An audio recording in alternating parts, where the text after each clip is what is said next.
वर्धेच्या चमूने लंगडी स्पर्धेमध्ये मारली बाजी। वर्धा जिल्हा लंगडी संघाचा राज्यस्तरीय लंगडी स्पर्धेमध्ये केला धमाका।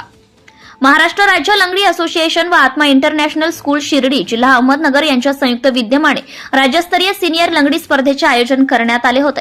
सदर स्पर्धेमध्ये वर्धा जिल्ह्याच्या महिला व पुरुषांच्या संघाने सहभाग घेतला।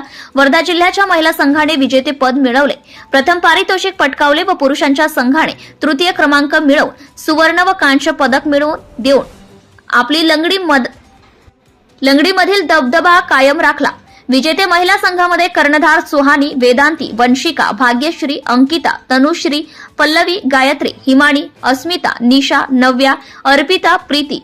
मुलांच्या कर्णधार अविनाश, अमर, करण, गौरव, निखिल, शिवम, नंदकिशोर, रोमिल, तानिश, ध्रुव, प्रेम, भारत, कुणाल। महिलांच्या व पुरुषांच्या संघाचे प्रशिक्षण व मार्गदर्शक रवींद्र वानखेडे हे करीत असून अस्सल मातीतल्या खेळाला जिवंत ठेवण्याचं काम, या खेळाला नावलौकिक मिळवून देण्यात त्यांचा मोठा आणि मोलाचा वाटा आहे।